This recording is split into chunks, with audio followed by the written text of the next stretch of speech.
Bueno, jóvenes, ¿qué tal? El día de hoy vamos a continuar con nuestra clase de Historia del Perú, pero antes vamos a hacer unos pequeños recordatorios. A partir de esta semana, todas las clases van a ser por la plataforma, ¿de acuerdo? Eh, Ahí voy a dejar pues la dirección, ¿verdad? Programada para que ustedes ingresen a las clases por Zoom, ¿verdad? Mediante la plataforma. Y también las páginas de las tareas lo voy a publicar ahí, ¿de acuerdo? Y el día jueves ustedes van a tener un examen, ¿verdad? De Historia del Perú y de Historia Universal. Ahí ustedes van a encontrarlo en la plataforma. En donde dice aula virtual, ¿cierto? Hay una parte donde dice, pues, exámenes y lo van a encontrar. Y van a tener, pues, que resolverlo ahí mismo. No se los voy a enviar el examen ni por correo, ni por alguna aplicación, ni por WhatsApp. Solamente va a estar ahí en la plataforma, ¿de acuerdo? Ahora, ustedes saben que en su libro, ¿verdad? Cada tema que se avanza, cada tema tiene teoría y práctica, ¿no? Entonces, prácticamente todo el año vas a tener que resolver, ¿no? Esas actividades. Todo el libro va a tener que estar resuelto.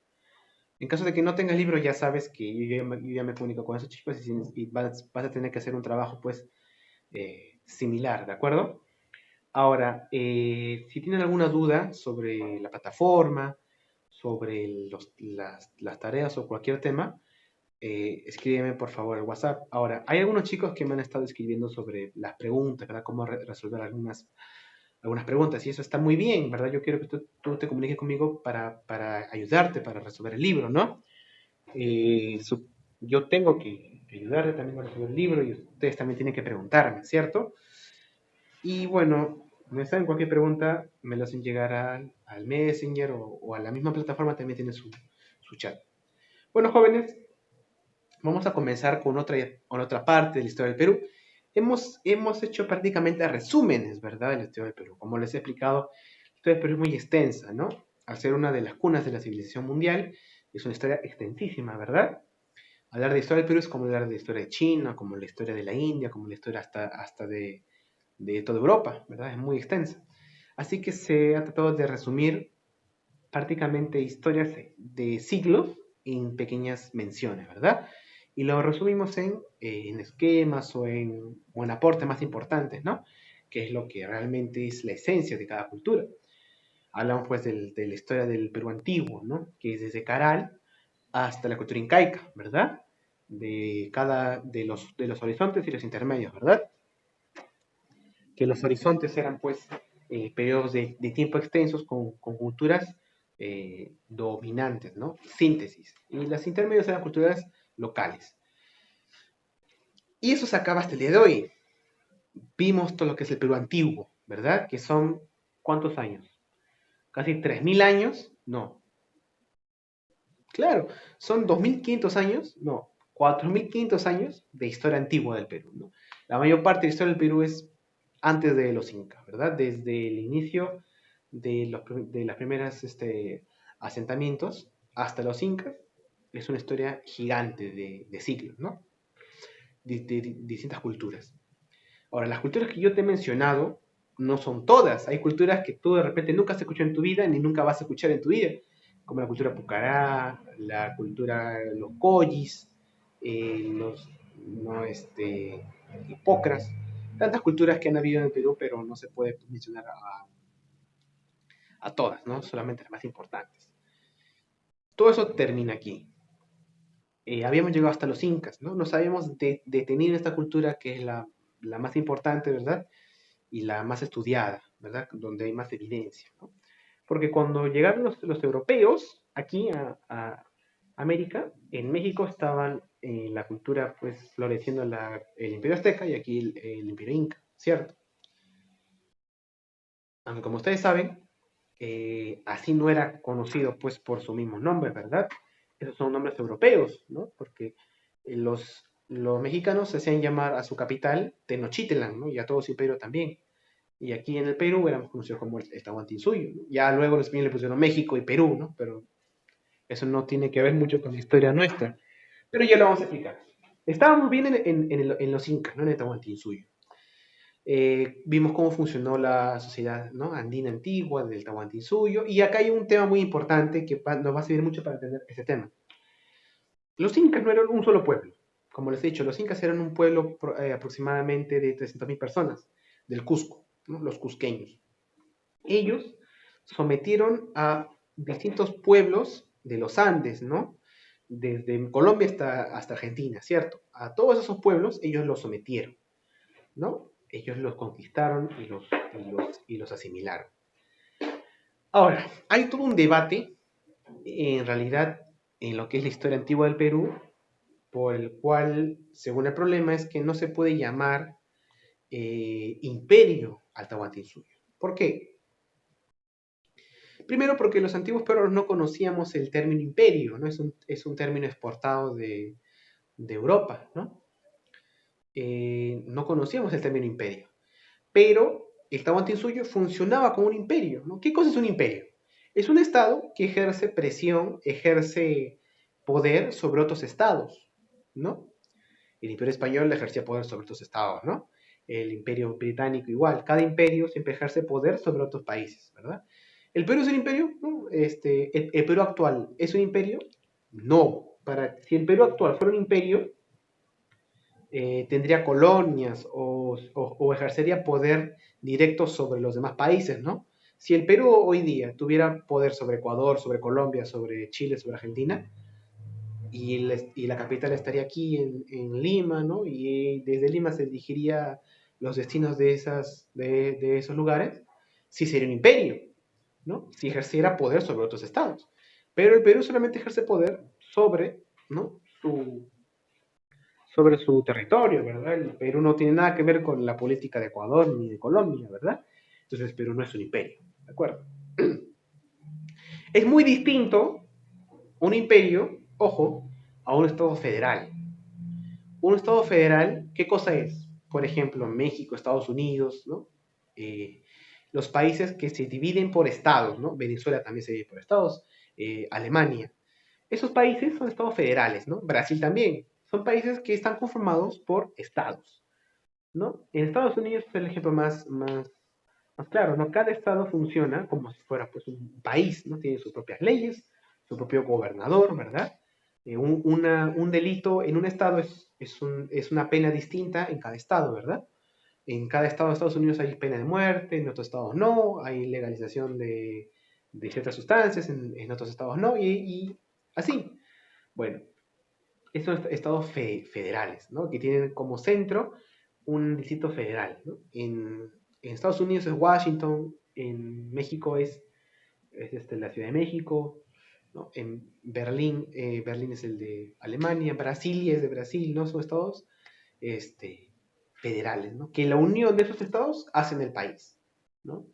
En los demás casos que no son estados federales como el Perú, ¿no? El país se divide en regiones. En cambio, esos países, los estados conforman un país, es distinto.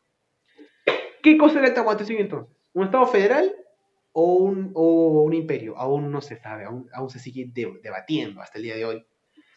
La teoría más cercana a la verdad es la que nos da María Rostorowski, que es una arqueóloga peruana, la cual esa persona dedicó toda su vida a investigar sobre el Tahuantinsuyo y la cultura peruana antigua.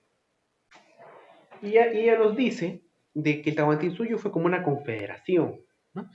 Que no hemos entendido bien la palabra Tahuantinsuyo, ¿no? La palabra Tahuantinsuyo o Tahuantinsuyu, ¿no? Hace referencia a qué? A, a una confederación, a una unión. Según Rostorowski, Tahuantinsuyo significa 4 partes unidas entre sí, ¿no? Eh, una unión, una confederación. Porque lo que buscaba el Tahuantinsuyo era unir distintos pueblos, ¿no? De los Andes y asimilarlos a una sola cultura y a una sola estilo de vida. Porque ustedes saben que durante miles de años el Perú existieron muchas culturas, pero esas culturas eran casi como estados independientes, ¿verdad? Los moches eran unos y los guaris eran otros, ¿verdad? Eran pueblos distintos, países distintos, ¿no? Para asemejarlo a un término actual, ¿verdad? Entonces, según Rostorowski, los incas, ¿qué cosa buscaban? Unir esos pueblos. que por años habían estado pues relacionados de distintas formas con lenguajes o con culturas similares. Más o menos lo que pasa en Grecia, ¿no? Tú sabes que Grecia, ya lo vamos a ver luego en Historia Universal, que no era un solo país, ¿no? Un solo pueblo, eran distintos pueblos, ¿no? Que formaban ciudades-estado, ¿no? Los espartanos, los atenienses, los cretenses, eran distintos pueblos, ¿no? Nunca hubo una unión entre esos pueblos. Nunca hubo un imperio helénico, un imperio griego. En cambio, los incas querían hacer eso, según Rostrovsky, querían unir esos pueblos que por siglos estuvieron pues desunidos. ¿Y cómo lo hicieron? ¿Y cómo lo hicieron? ¿Qué técnicas utilizaron para unir esos pueblos? Sencillamente pues eh, de dos maneras, ¿no? A las buenas o a las malas, ¿no? Los incas del Cusco quisieron unir hacia su territorio sus pueblos, ¿no? Confederarlos, ¿no? Unirlos, pero de una manera, bueno, tenían para elegir de dos maneras, ¿no? De una manera diplomática o de una manera militar. Los incas iban a un pueblo y decían, ¿te unes a nosotros? ¿Sí o no? Te damos a elegir por las buenas o por las malas, ¿no? Pero te unes, ¿no? A menos que nos derroten, ¿no? Si nos derrotas ya no tenemos nada que ver, pero en esa época los incas eran pues un ejército muy importante. Entonces se llaman un pueblo y decían, ¿te quieres unir a nosotros? Mira, si te unes, vamos a reconocer tus dioses, vamos a reconocer tu autoridad local, vamos a reconocer tus leyes, vamos a reconocer tu modo de vida. Solamente te vas a unir a nosotros, vas a pagar impuesto y nosotros te vamos también a proteger a la vez. ¿Te das cuenta que funciona como una confederación? ¿No? Como si fuera un estado aparte, ¿verdad?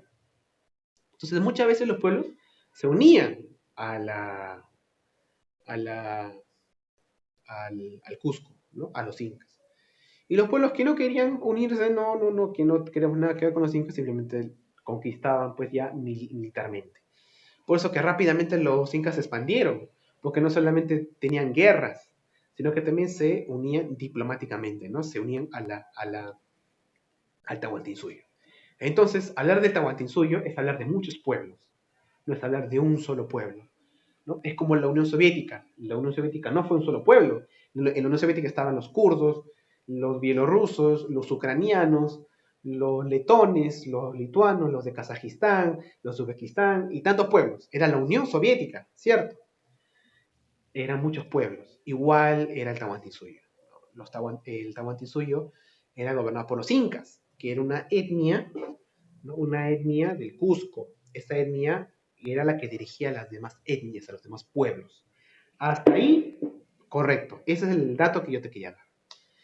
¿Qué pasaba? A fines del siglo XV, ¿no? En los años 1400, murió el Inca, ¿cómo se llama este Inca? El Inca Huayna Cápac. Murió el Inca Huayna Cápac. ¿Qué pasó? No dejó un heredero claro. Habían dos bandos, dos panacas que se pelearon por el trono. ¿No? Tú sabes que panaca es un grupo de familias. Cada panaca quería poner a su, a su heredero, ¿verdad? Estaba el heredero, el Auqui, que era Atahualpa, y el Auqui Huáscar, ¿no? Ambos, pues, querían tener el control, ¿no? Pero detrás de esto hay un trasfondo político. Ya vemos que en la historia del Perú andino ya hay una evidencia, una semilla de la transformación que se venía. Porque para muchos historiadores, si la expedición europea o el descubrimiento europeo se hubiera retrasado, o se hubiera demorado mucho más tiempo, o no se hubiera dado, la cultura andina hubiera dado un paso adelante en la transformación, hacia la transformación política. Porque, miren, estábamos en los incas, ¿no? Muere Huayna Cápac y están dos hijos que quieren asumir el trono. Había sido coronado como inca Huáscar, pero muchos estaban en contra de Huáscar, ¿no? Sobre todo en las panacas del norte, las panacas quiteñas, ¿no? De Quito, que actualmente es Ecuador, donde provenía el Inca Atahualpa.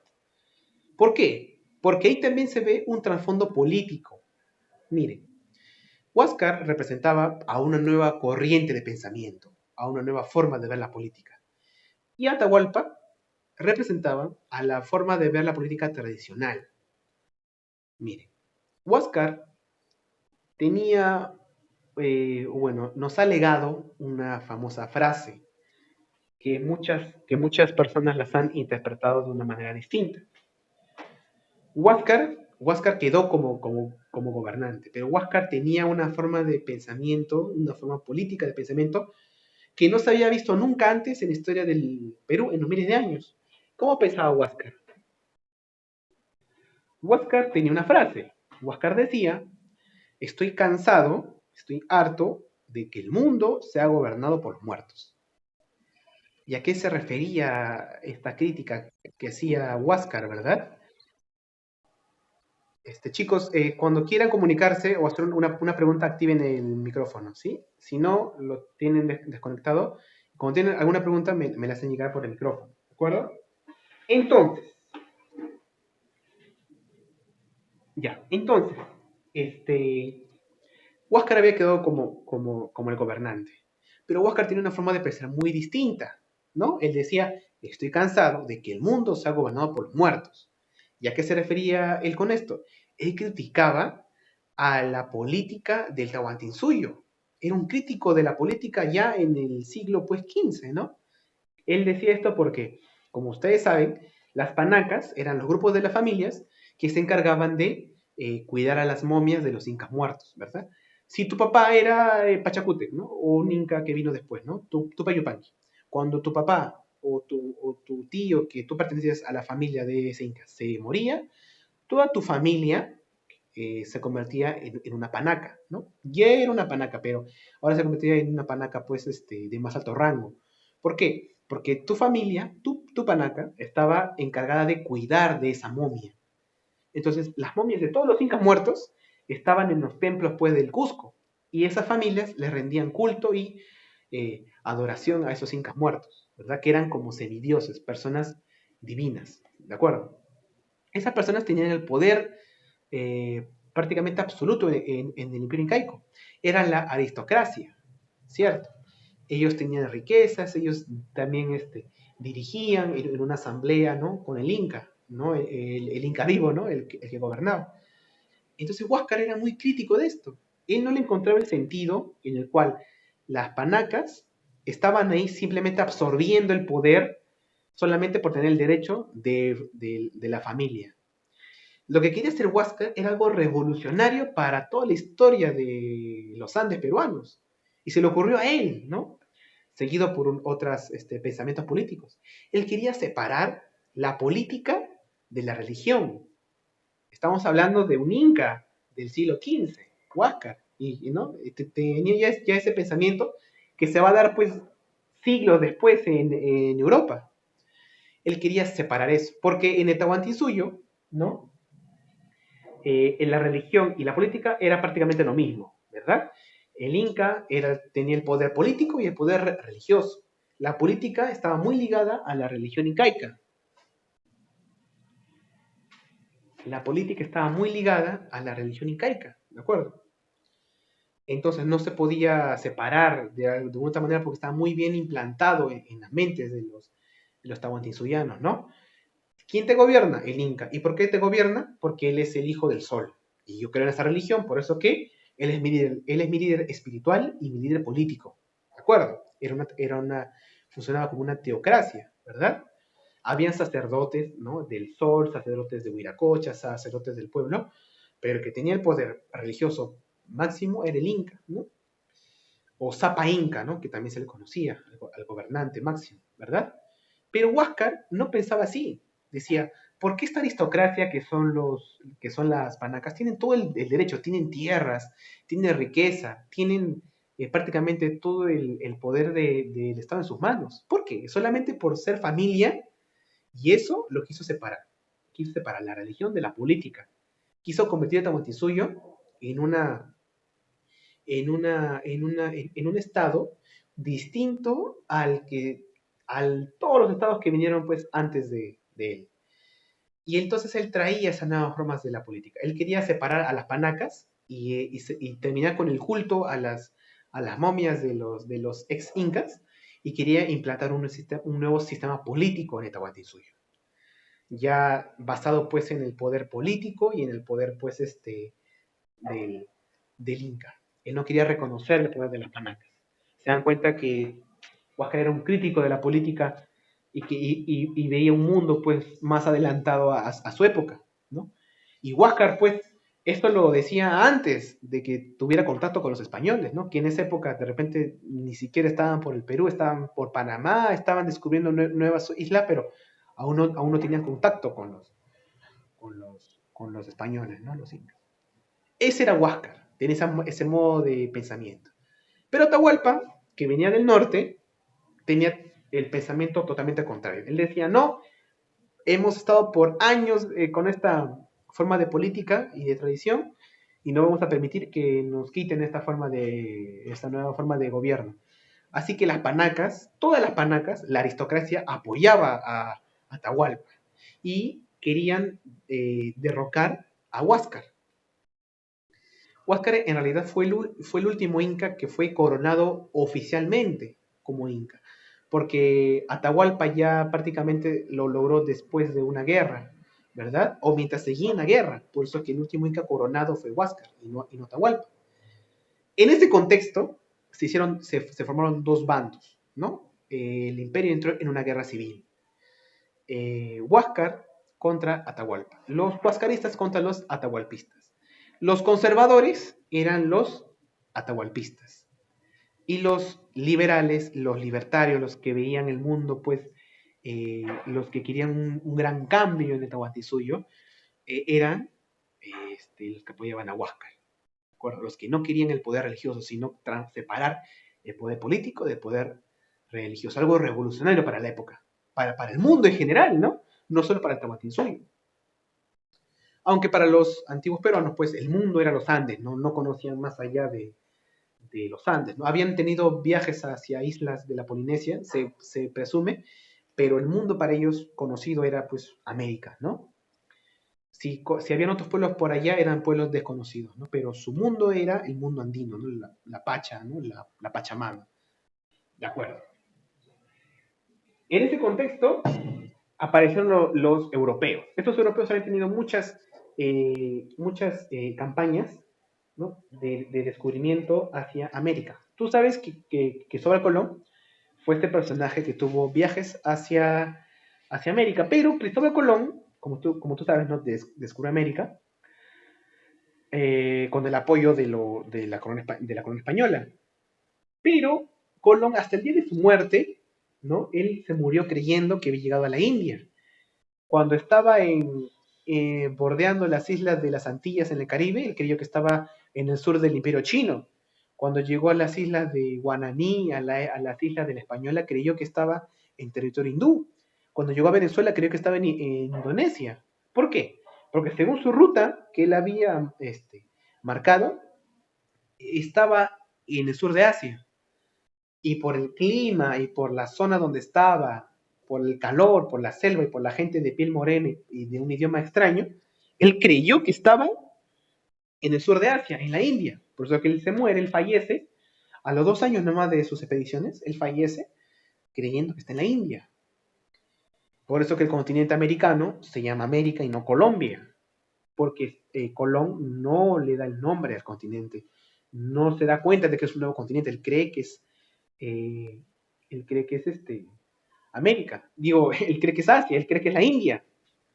Por eso que los primeros españoles que llegan a esas tierras le llaman indios a los nativos, ¿no? Creyendo que son hindúes.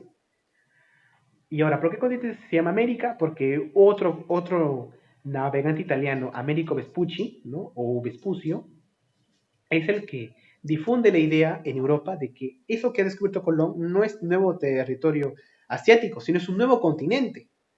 Entonces, él hace unos mapas de las costas que él había descubierto Colón, y como él era un cartógrafo que se dedicaba a hacer mapas, difundía esos mapas por muchas partes de Europa. Entonces Europa fue conociendo este nuevo continente, ¿no? Y le dio el nombre, pues, no el continente de Américo, el continente de Américo, y le quedó como América, ¿de acuerdo? ¿Qué pasó? Los españoles ya habían descubierto un nuevo territorio acá en las islas, pues, del Caribe, así que les dio permiso a los navegantes españoles, ¿no? Que había llevado Colón, y a otros luego y otros que vinieron después, los españoles, la corona española les dio el permiso de ingresar a tierra firme, ¿no? A explorar, en nombre de la corona española. Entonces el rey Carlos de España da pues este permiso para que los exploradores españoles se internen en tierra firme, ¿no? En el territorio continental, ¿verdad? De este nuevo continente, ¿no? Los españoles en esa época le conocían a todo este continente como el Nuevo Mundo, ¿verdad? En todos los documentos oficiales no se le llama América, se le llama el Nuevo Mundo, ¿de acuerdo? Y ahí el rey Carlos da la famosa capitulación de Burgos. Esa capitulación sí simplemente es un documento en el cual autoriza a los españoles de internarse y explorar y descubrir nuevos terrenos en nombre de la corona española. ¿De acuerdo? Entonces, divide los sectores para explorar, ¿no? Los españoles dividen el nuevo territorio para explorar, ¿no? Aquí está Centroamérica y Sudamérica. Aquí está Panamá, Costa Rica. Aquí está Colombia, Venezuela. Aquí está Perú, Chile, perfecto. Ya, miren. Los españoles dijeron, ya, vamos a empezar a explorar este nuevo terreno. Entonces vamos a dividirnos el lugar para explorar. De Panamá y Costa Rica, ¿no? Estas zonas del norte, vamos a ponerle Castilla de Oro. Le pusieron ya los españoles los nombres. Castilla de Oro. Y Panamá funcionaba como su base de operaciones de los españoles. Panamá era una zona donde había muchos españoles y que les servía como base de operaciones. ¿Para qué? Porque, porque fue un punto crucial porque les conectaba rápidamente al norte y al sur, ¿verdad? Que aún estaban totalmente desconocidos. Los españoles no conocían nada de esto, para ellos solamente existía esto de acá, ¿no? Solamente habían conocido eso. No se imaginaban que aquí había más territorio, por eso que lo dividieron para explorar. Bueno, y esta parte de aquí, de Venezuela y Colombia, le pusieron Nueva Andalucía. Andalucía. Por eso que los españoles van a poner nueva todo, Nueva Granada, Nueva Castilla, Nueva Andalucía, a todo. ¿No? Porque son lugares que le recuerdan a su España y le ponen nueva tal, nueva tal. Bueno. Entonces en el norte ya se conocía, ¿no? Un imperio muy rico en el norte. Y Hernán Cortés fue el que se cargó de explorar ese territorio y lo ganó en nombre de la corona española, ¿no? Hernán Cortés, ¿no? Y conquistó el imperio, pues, azteca.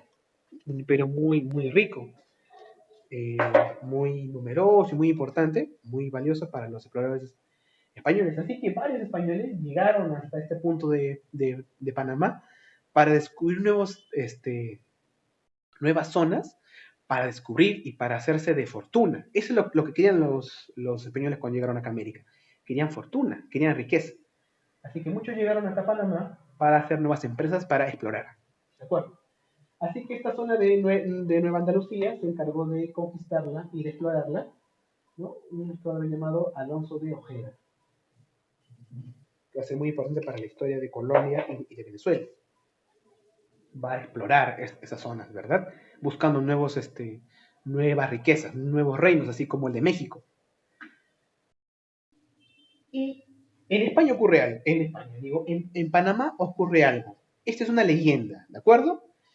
Pero tiene algo de validez. Miren, según la leyenda, un explorador español llamado Diego de Almagro estaba en un bar, en un restaurante, no sabe bien, con muchos españoles y muchos nativos. Y en ese lugar se dio una pelea, una noche. Los españoles estaban peleándose, se estaban quitoneando una barra de oro, una piedrita de oro.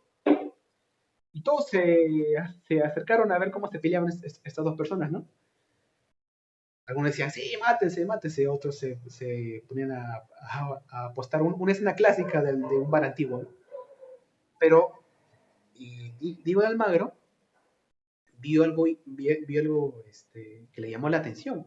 Más allá, vio a un nativo panameño que se carcajeaba y se reía. Era el único que se reía. Todos los demás se ponían a apostar o a ver la pelea simplemente, ¿no? Pero había un nativo que se reía de la pelea. Entonces Diego de Almagro dijo, ¿por qué se está riendo? Me parece muy raro esto. Se acercó al nativo panameño y le preguntó, oiga señor, ¿usted por qué se está riendo de la pelea? Estos dos hombres se están matando y usted se pone a reír. ¿Por qué se ríe? Y ahí el nativo le revela algo. El nativo dice, no, sí señor, me estoy riendo, ¿no? Porque me da risa, ¿cómo se pelean por una barrita de oro estos dos españoles? Cuando no saben que más al sur hay un reino inmenso, muy rico, donde sus reyes usan toda su ropa de oro. Y todo el imperio es de oro y tienen palacios de oro y sus ídolos son de oro. Y ahí fue el momento donde todos los españoles voltearon la cabeza y se pusieron a escuchar a este nativo. ¿Y para qué le dijo eso el nativo? Porque muchos españoles empezaron a escuchar esos rumores de que en el sur de donde estaban, al sur de Panamá, existía un gran imperio muy rico en oro y plata. Fue ahí donde se formaron empresas para explorar el sur de Panamá. Esto, lo que yo te he contado, es una leyenda, ¿verdad? No se sabe si es cierto. Lo que sí se sabía es que había muchos rumores de esta nueva tierra al sur. ¿Por qué? Porque primero, otros exploradores españoles como Blas Núñez de Balboa y Andagoya habían pues explorado estas zonas del sur de Panamá, las costas del Perú.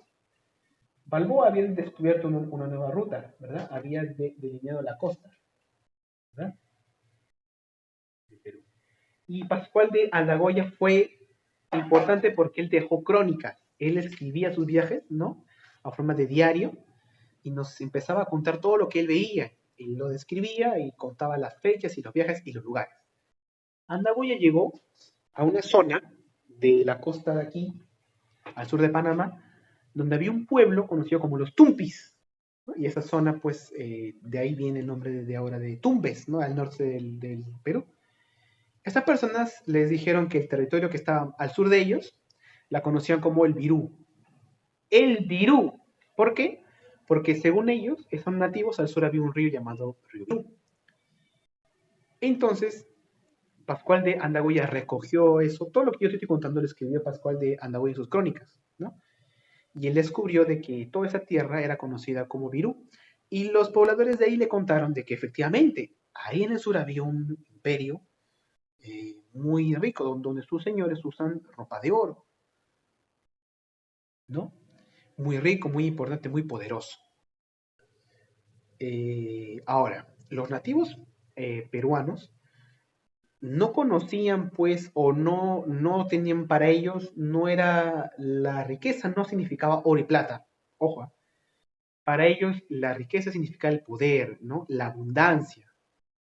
Porque para los incas, ustedes saben, para el Tahuantinsuyo, el oro y la plata era un artefacto ceremonial, no era riqueza, ¿de acuerdo?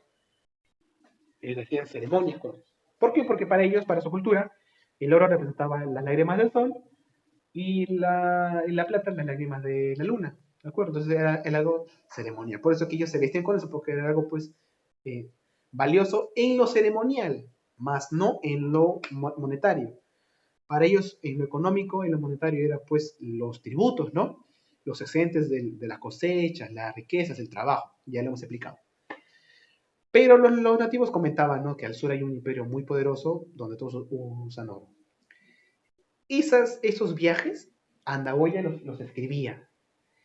Y luego, cuando volvió a Panamá, que tú sabes que Panamá es el centro de operaciones de los españoles, lo que llegaban para explorar, les comentaba eso a los españoles para hacer empresas e ir ahí a explorar al sur del Virú. Y el mismo Andagoya escribe, esta palabra que yo les dije, es que este lugar nuevo que yo había descubierto se llamaba el Virú, pero los españoles deformaron esa palabra y le llamaron Pirú, ¿no? No pronunciaron los españoles Virú, sino Pirú. Y el mismo Andagoya escribe eso, el mismo Andagoya dice, los españoles deformaron la palabra Virú y le llamaron Pirú. Luego esas cartas, esa información llegó a Europa y los que hacían mapas y hacían cartas dijeron, oye, esto en Perú debe haber escrito mal. Y le pusieron a los mapas territorio del Perú. Y señores, a partir de ese momento hasta ahora, la república se llama República del Perú o del Perú, ¿no? En quechua es Perú, ¿no? Pero en español es Perú, ¿no? La República del Perú. Obviamente que a lo que se referían los nativos de Tumbes era la zona al sur de Tumbes, ¿no? De Río Virú. Pero el español entendió que toda esa zona al sur es Perú. Ustedes saben que el nombre que le daban los incas al imperio era Tahuantinsuyo, ¿no? En todo caso, el Perú se llama República del Tahuantinsuyo, ¿no? Pero eso ya quedó en el pasado, ¿no?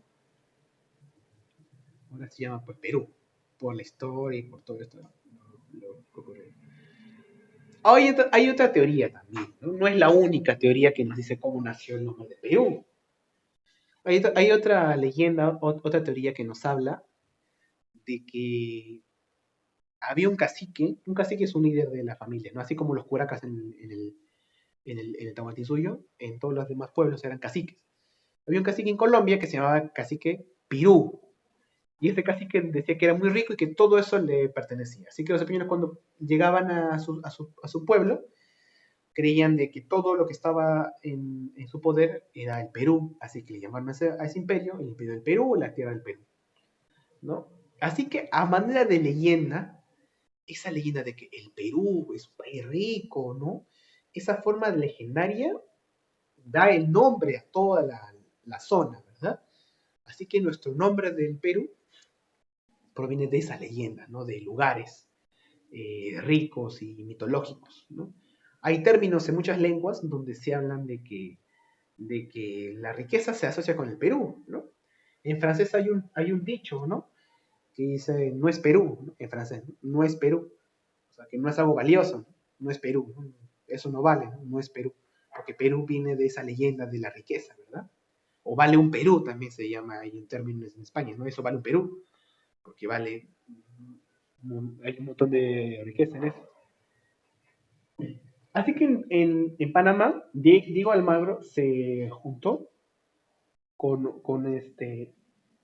se formó una empresa con Francisco Pizarro, con Diego de Almagro.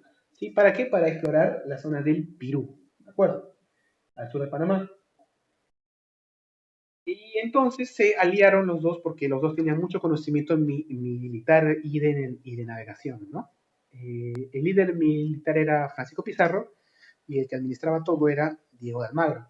Pero le faltaba plata, ¿no? Como todo en la vida, ¿no? Faltaba plata. Entonces necesitaron a alguien que lo financie. Y a partir de eso, pues surgió la figura de Hernando de Luque, que era una persona que se encargaba de era un religioso, un sacerdote. Se juntaron los tres, hicieron el Pacto de Panamá y formaron la empresa perulera, le pusieron, empresa perulera o empresa de Levante, ¿no?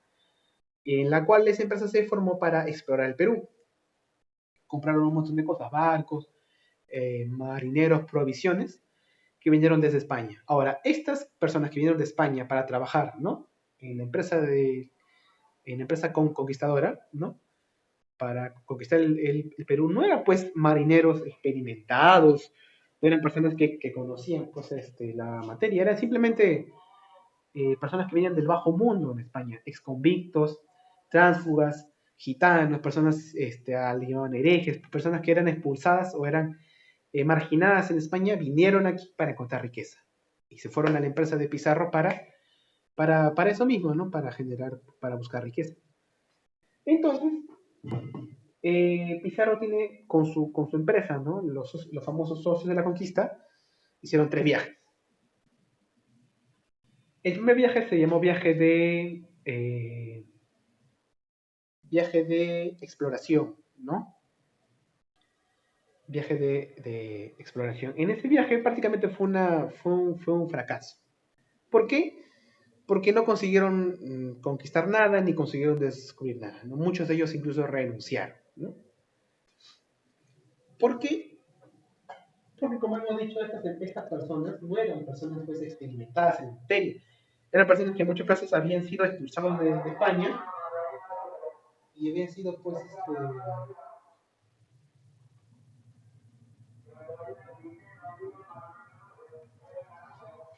habían sido pues expulsadas de España y no tenían ningún tipo de conocimiento. Entonces el primer viaje es así solamente de exploración, para explorar. Es un fracaso, ¿de acuerdo? Luego hacen un segundo viaje, ¿no? El famoso viaje del descubrimiento, donde ya descubren estas zonas del norte del Perú de Piura Tumbes y descubren de que existe un imperio en ese territorio, ¿no? Que está en conflicto. Mientras te describía todo esto de los españoles y de la conquista, mientras tanto, el imperio de los incas estaba pues en guerra civil, ¿no? Todo lo que yo te comentaba. Y los incas y los españoles que ya estaban en Tumbes escucharon eso, ¿no? Y le sacaron provecho. Lo utilizaron para su conveniencia, ¿de acuerdo? Antes de eso, en una isla de Colombia llamada la Isla del Gallo, tuvieron un incidente. Las personas que seguían a Pizarro, ¿no? Muchos de ellos habían pasado días sin comer, porque ustedes saben que explorar un territorio que no conocen significa riesgo, ¿verdad? Entonces, como ellos muchos no tenían que comer y ya se querían ir, Pizarro se molestó y ahí hizo la famosa pues, línea divisoria, ¿no? Se paró y dijo, se quieren ir, ya. Agarró su espada en el gallo, hizo una línea en el piso y dijo, ya, los valientes, los que quieren hacerse ricos, pasan esta línea, síganme. Los que son unos cobardes y los que no me quieren hacer caso y los que se vienen a su casa, esta línea, chao. Y según la tradición, esta historia, los que lo siguieron fueron solamente 13, ¿no? Y los demás se fueron. Curiosidades de la vida, pues esos 13 se hicieron millonarios porque llegaron al Perú y lo saquearon y lo robaron todo. ¿Te imaginas qué les habrá sentido los que se renunciaron y dijeron, uy, han descubierto, ¿verdad? Un imperio rico que yo pude haber estado ahí, pero me fui? Bueno, eso pasó en el Gallo, ¿ya? El primer viaje es de exploración, ¿de acuerdo? Es un fracaso. El segundo viaje descubren este imperio y le sacan provecho a lo que descubren. Están en el norte del Perú, en Piura Tumbes. En Piura fundan la primera ciudad europea acá en el Perú, o bueno, fundada por los europeos, ¿no? Que es la ciudad de San Miguel de Tangarará, que ahora es conocida como Piura. Y ahí descubren de que están en guerra, ¿no? Los huascaristas con los atahualpistas. Y los españoles dicen, vamos a sacarle provecho a esto. Como están en guerra civil, vamos a decir, nosotros hemos venido aquí para restablecer el orden. Y cuando se encontraban con poblaciones que apoyaban a Huáscar, decían, vamos a ponerle el poder a Huáscar. Y cuando se encontraban con un pueblo que apoyaba a Atahualpa, decían, vamos a poner el poder a Atahualpa. Sumado a eso, los pueblos que yo te he comentado, que no eran pues incas, ¿no? Los incas estaban en el Cusco. Ellos eran pueblos asimilados a la Confederación, ¿cierto? Ellos, al ver que habían llegado estas personas extrañas que tenían un poder militar desconocido, que los apoyaban, ¿no? Porque rápidamente los españoles se aliaron a estos pueblos. Y al ver que estaban los incas, y al ver que estaban en crisis los incas, estos pueblos que estaban sometidos a los incas, como los tayanes, los cañaris, los tumpis, quisieron qué cosa? Independizarse de los incas. Como era una confederación, querían separarse, porque veían que los europeos les apoyaban. Entonces, rápidamente, esos 3 españoles que llegaron se llenaron con un montón de nativos a manera de alianza. Se aliaron los nativos con los españoles para ir al Cusco y poner orden. Según los nativos, poner orden. Así que, en base a mentiras y a manipulación, los españoles llegaron hasta el Cusco en su tercer viaje, ¿no? Es conocido como el viaje de la conquista. Acá en Isla del Gallo eran 13, pero cuando estaban en el Cusco ya eran más de pues, 120 personas. Y cuando llegaron incluso pues, a las puertas ya eran algo de 200 personas. Cada vez más iban ganando más adeptos.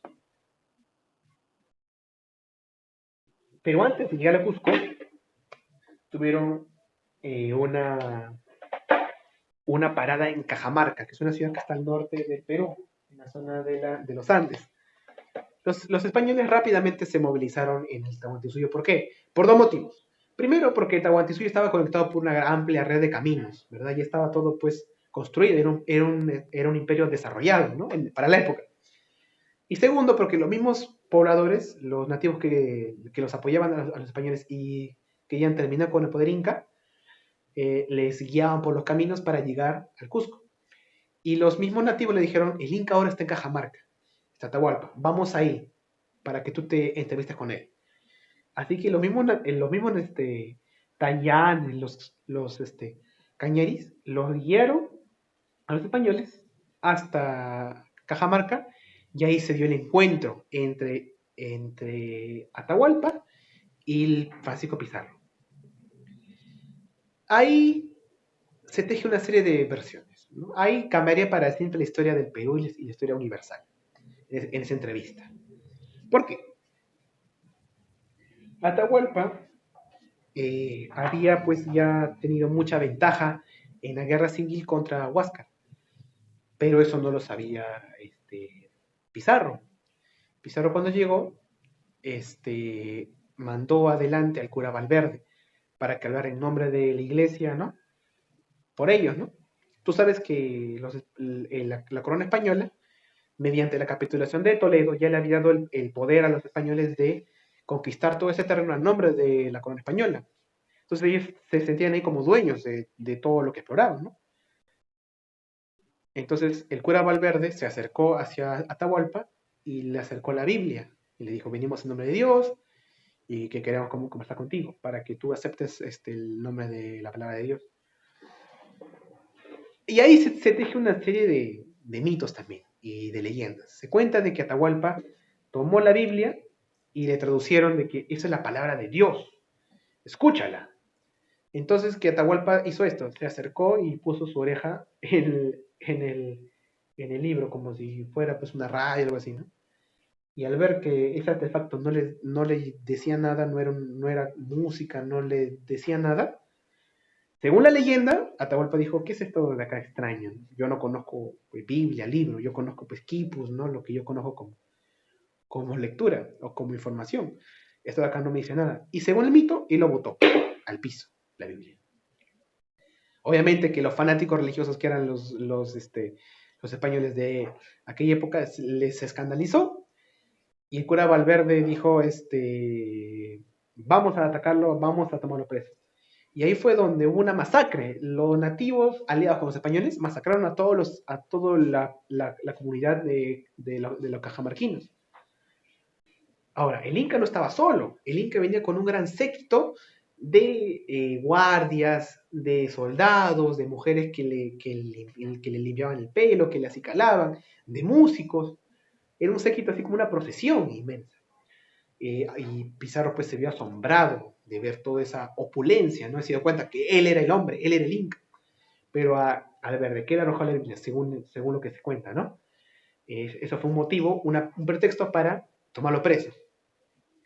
Ahí donde se da la captura del Inca Atahualpa en manos de Pizarro, ¿no? Pizarro y Atahualpa conversan y negocian, ¿no? Se llega a un acuerdo. Atahualpa le dice, si tú me liberas, yo te puedo dar, ¿qué es lo que tú quieres? Oro, plata, ¿verdad? Ya, yo te puedo dar oro, plata, lo que tú quieras. Atahualpa le ofrece llenar un cuarto entero de oro y 2 cuartos de plata. Obviamente que a Pizarro se le hace agua a la boca y acepta. Reúnen todo el oro que necesitaban, pero al final Pizarro desconoce este pacto porque dice, hay muchas leyes que yo no puedo, hay muchos delitos que yo no puedo dejar pasar. Así que Pizarro simplemente lo condena a Atahualpa y la Iglesia Católica condena a Atahualpa por leyes que Atahualpa no conocía, pues no, por leyes de los españoles, ¿no? Como herejía, como de desacato a la autoridad, como creen en otros dioses, ¿no? Fratricidio también por matar a su hermano, porque Huáscar había mandado a matar a Atahualpa, por estar casado con su hermana, porque los españoles tradujeron mal esa idea, ¿no? Los incas llamaban hermana a su esposa, pero era hermana, pues no de sangre, sino hermana elegida del Ayahuasí, ¿no? Una persona que sea igual en intelecto, en capacidad, a su esposa, pero no era hermana de sangre. Entonces todo esto lo malinterpretaron los españoles y le pusieron como 13 cargos y lo condenaron a la muerte, ¿no? Antes de la muerte lo bautizaron y luego lo mataron, ¿verdad? Y luego de la muerte de Atahualpa, los incas, digo, los españoles se dan cuenta que tienen todo el poder absoluto, ¿verdad? Es ahí donde nombran a un inca títere, ¿no? En Cajamarca nombran a un nuevo inca. Los españoles nombran al inca, pues, Tupac Hualpa, que fue mal traducido como Toparpa, para ser nuevo inca. Y guiados por otro hermano de otra persona que venía de la Panaca Real, que era Manco Inca, es guiado hasta el Cusco, a la capital, para tomar el poder. Pero cuando llega Tupac al Cusco, ya llega muerto. Muere antes de llegar al Cusco. Algunos dicen que fue envenenado. Así que como les venía guiando en todo el camino Manco Inca, y como se había ganado la confianza de los españoles, lo nombran como Inca también a Manco Inca. Manco Inca se había aliado con los españoles porque creía que los españoles eran enviados de algún dios o al destino los había puesto ahí para poner orden y que iban a gobernar en su conjunto. Pero al ver todas las mentiras que habían hecho los españoles acá en el Perú y que habían masacrado a toda la población prácticamente, con sus armas, con sus cañones, con sus bombas, los nativos pues apoyaban a los españoles y que mataban a los demás incas, ahí Manco Inca cambió su percepción que tenían los españoles y se dio cuenta que estas personas solamente vienen por ambición, por ganar dinero. Ellos no quieren restaurar el poder de nada. Ellos solamente creen en el oro y la plata. Y es ahí donde Manco Inca se revela y toma el Cusco e intenta pues expulsar a los españoles, que él mismo los había traído. Eh, los españoles lo expulsan y Manco Inca se va a Vilcabamba, que es un valle que está en las afueras del Cusco, y forma ahí su resistencia. Pero eso será tema para la próxima semana y nos quedamos hasta ahí. El día jueves tienen este examen en la plataforma. Entran al aula virtual y donde dice exámenes, ahí lo van a chequear. A partir de las 11 lo van a poder resolver su examen y solamente lo van a encontrar ahí, ¿de acuerdo? El examen de Historia del Perú y de Historia Universal, ¿no? Eh, cualquier duda, cualquier cosa también le hacen llegar al chat o al Messenger o donde ustedes vean, ¿no? Para cualquier pregunta que tengan ustedes.